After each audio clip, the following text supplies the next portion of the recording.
It was a gloomy Friday evening when the car finally rolled to a stop in front of Ria's old farmhouse, tucked deep in the hills and wrapped in thick silence.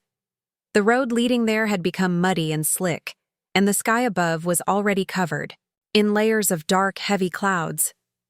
The air smelled like wet earth and something else, something faintly metallic. Ria stood at the porch, smiling, waving with one hand and holding her jacket closed with the other as the wind picked up. The weekend was meant to be a quiet escape, a break from the noise and crowds of the city. That's what had been promised. But from the moment the car door slammed shut, it didn't feel like a normal weekend. The trees surrounding the farmhouse swayed unnaturally, like they were whispering secrets to each other in the wind. Inside, the warmth of the kitchen gave some comfort. Ria had prepared hot tea and set out a few snacks, but her eyes kept drifting toward the window. She said the storm would be strong tonight, stronger than usual. Thunderstorms weren't new in that area, but there was something in her voice, something uneasy hiding behind her calm tone. As night crept in, the sky turned a deep shade of blue, almost black, and the first clap of thunder rolled over the hills like a slow growl. The lights flickered once, then again, and then they went out entirely. Darkness swallowed the house, leaving only the sound of the wind brushing against the windows and the distant crackle of thunder. Ria lit candles with practiced ease and handed over a flashlight, saying the power always went out during storms. But there was a tightness in her voice now, her words clipped and quick. Every candle she lit she placed carefully, like there was a reason to where the light should fall. Dinner was quiet, the kind of quiet where every sound in the house felt too loud. Every creak of the floorboards, every gust of wind, every drop of rain tapping the windows like impatient fingers. Then came the knock. 3 slow, heavy knocks at the front door. They were not the kind of knocks someone gave when asking for help. They were deliberate, spaced evenly, like a ritual. Both Ria and her guest froze, forks halfway to mouths, the air suddenly thick with tension. She whispered not to open the door. Her eyes, wide with something between fear and memory, locked onto the wooden frame as if expecting it to explode inward. Curiosity, however, proved stronger than fear. The door creaked as it opened slowly, revealing nothing but darkness and rain. No one was there. The porch was empty. Yet the feeling of being watched, of something just out of sight, refused to fade. And far off, near the edge of the trees, stood a figure, still, silent, watching. A blink later, it was gone. The storm had truly begun. The silence after the knocking was heavier than the thunder itself. The air inside the farmhouse felt frozen, as though the house had been holding its breath. Ria's voice came out low and firm, barely above a whisper, her eyes locked on the now. "Door. Don't open it," she said. But it was too late. The instinct to check had already taken hold. With a slow hand, the flashlight was grabbed, its weak beam cutting a pale path through the flickering candlelight. Ria's fingers reached out, catching the sleeve, her grip strong despite her shaking hand. Her face showed more than fear. It was dread, the kind that doesn't come from imagination, but memory. Her words carried weight when she said, "That's how it starts." The sound of the door unlocking seemed louder than it should have been, like the house was protesting the decision. The wooden door creaked open, revealing the empty porch soaked in rain and the vast, wild woods beyond it. Wind howled through, the trees pushing rain sideways, and thunder cracked the sky like it was tearing apart. No one stood on the porch. Not a single footprint marked the puddles forming on the wooden floorboards. Just as the door began to close again, something caught the flashlight beam. At the tree line, just past the reach of the porch light, stood a figure. Tall, thin, perfectly still. No details could be seen, not even a face, only a shadow standing, in the rain. The flashlight beam trembled slightly, its light flickering as though reacting to the presence. In the blink of an eye, the figure vanished. Not walked away, not moved, simply disappeared, like it had never been there. The door was shut and locked with trembling hands. Rhea stood motionless, her expression hollow. She didn't ask questions, didn't need to.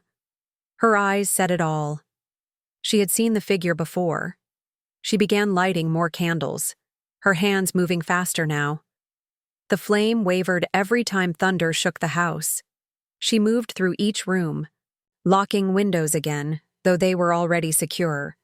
Curtains were drawn, corners were checked. It was not about safety. It was about delay, holding something off. She explained little, only that the storm brought it. Not every storm, just the ones with that thunder. The growling kind. The sky outside flashed with lightning, illuminating the walls for a split second. And in that moment, a shadow passed across the living room window. A tall one.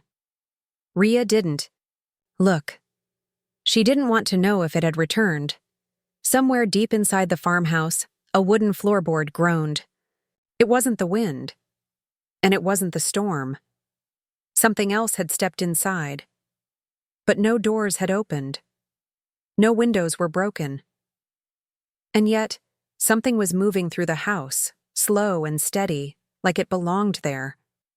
The storm had not only begun, it had brought something with it.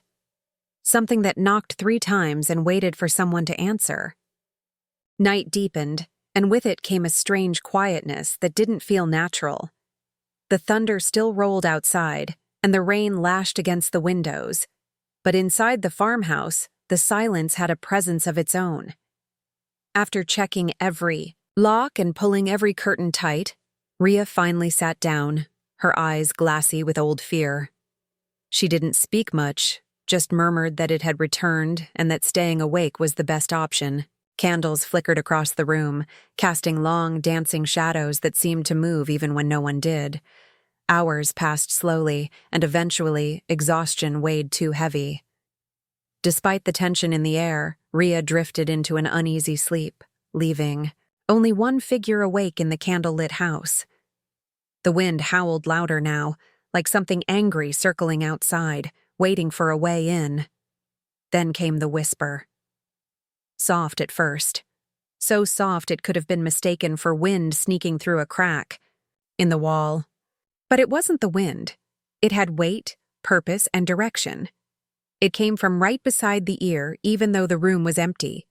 A name was spoken, not shouted, not spoken loudly, just gently whispered, like a secret.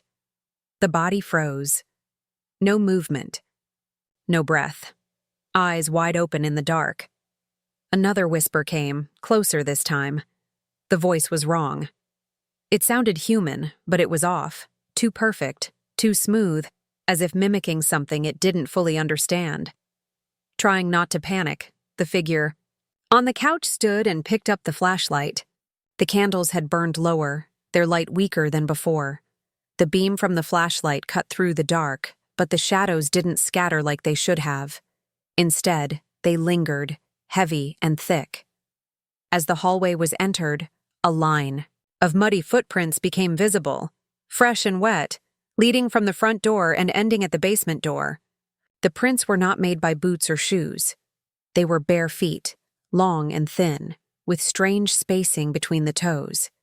But the front door had remained locked. There had been no sound of entry. Yet the footprints were there, soaking into the wooden floor.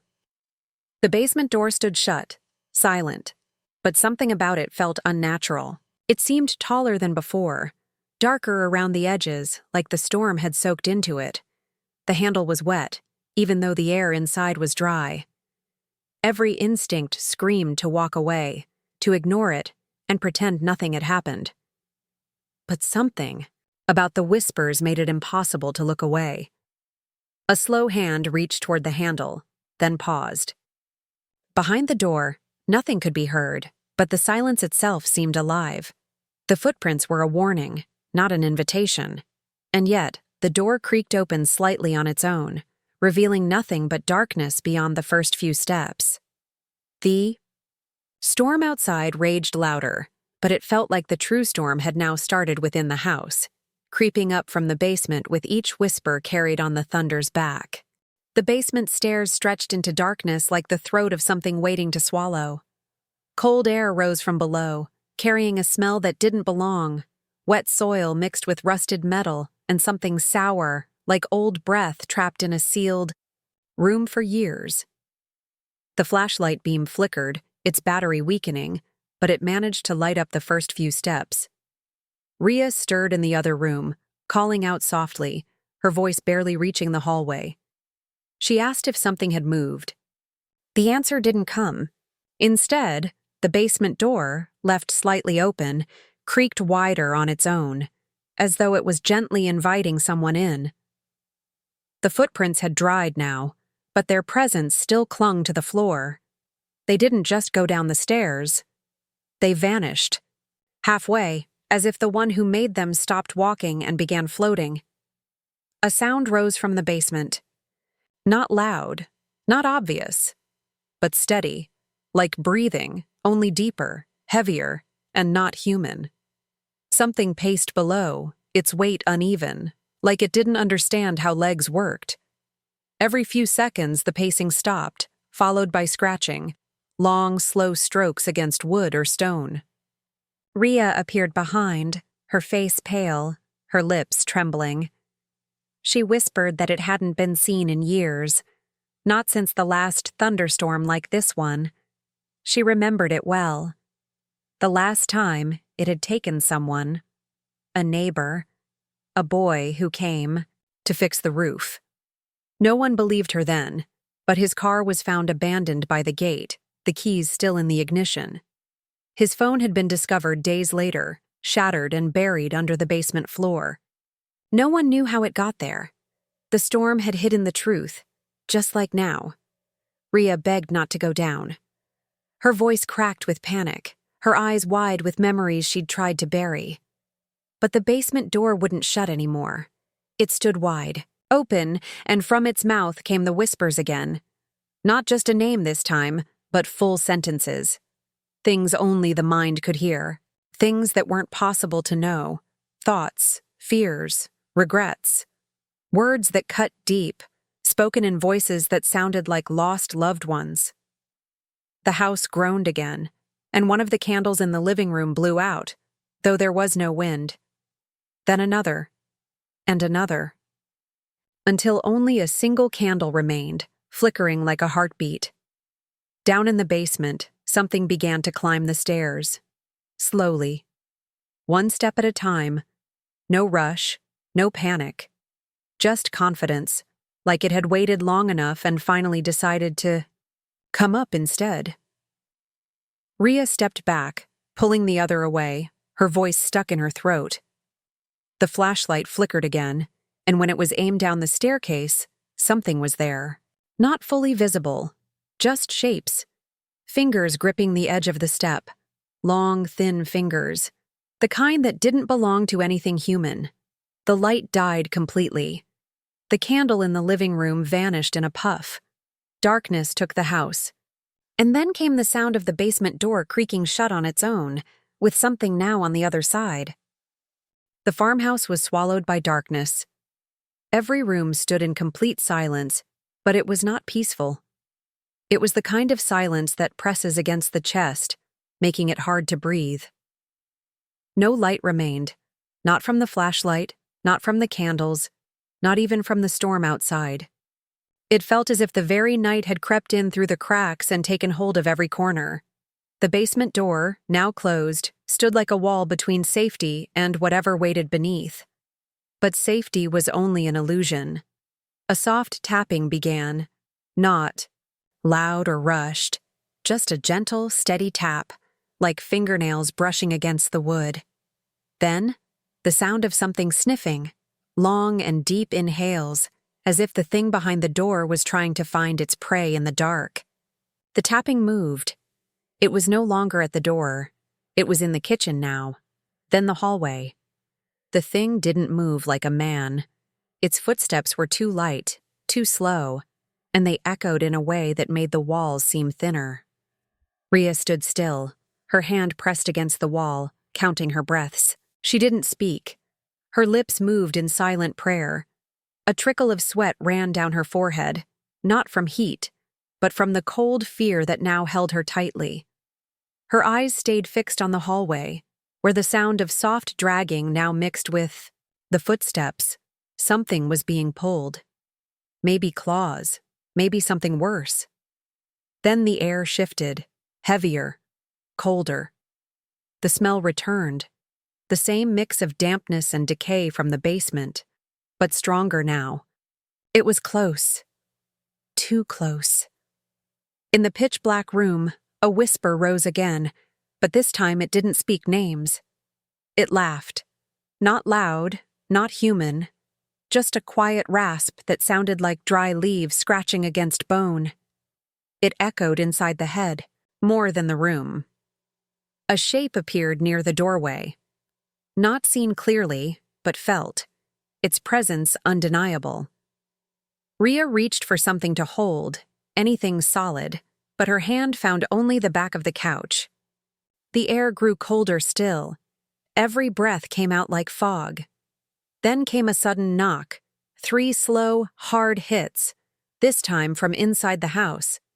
Not at the door, not on the walls, but from the ceiling above, the attic. Rhea's head snapped up, her face drained of all color. Her voice trembled as she whispered, "It never stayed in one place before." Before anything more could be said, the sound of something crawling across the attic floor began. It moved fast, scuttling like an insect, but far heavier. Dust rained down from the ceiling with every step, then silence. A single breath was held in the dark, followed by one slow creak above the couch, right above where Rhea stood. Whatever it was, it had found them again. The storm outside continued to rage, but the real storm, the one no one else could see, was now inside the walls, watching, listening, and waiting for the next move. The creaking above grew louder, spreading across the ceiling like spider legs tapping wood, circling the room slowly. Dust fell in soft clouds with every step the creature took, as if the very weight of it was too much for the house to bear. Rhea's breath caught in her throat. Her eyes stared upward, locked on the boards above her. Then the noise stopped. Complete stillness. Not even the storm outside dared to speak. In that thick silence, something subtle happened. The temperature dropped again, sharp and sudden, turning warm skin icy cold in seconds. Frost began forming on the windows, crawling inward like skeletal fingers. The walls groaned once more, not from wind, but from something within pressing out, as though the house itself wanted to flee from what now inhabited it. Then came the first scream. Not from inside the room, but from upstairs, from the attic. A voice, male, unfamiliar, crying out in pain and terror. It made no sense. No one had been in the attic. No one had gone upstairs. The scream was followed by a sound like tearing. Fabric, but deeper, wetter, as though flesh was being pulled apart from bone. Then silence again. Rhea clutched her chest, her eyes wide with shock. Her voice broke as she said one name, Arjun. That was the name of the boy who vanished all those years ago. Her voice trembled with disbelief because she had heard his scream. Not a memory, not a dream. It was real. And it came from above. Footsteps moved again, this time faster, slamming across the ceiling as though something chased its own echo. Then the attic trapdoor in the hallway creaked. Slowly, it opened downward, the wooden stairs sliding out. They hadn't been touched. No hand had pulled them. They simply moved on their own. A shadow loomed at the top of the stairs, impossible to make out, but undeniably present. A shape darker than dark, taller than a man. Thin, yet twisted. It watched. It didn't move, just stood there, its presence alone enough to paralyze. The sound returned, the breathing, long, hollow pulls of air that had no lungs behind them. Just hunger. Then, without warning, the thing stepped down once, then twice, moving slowly and soundlessly. Rhea grabbed the nearest object, a rusted iron rod from the fireplace, her hands shaking.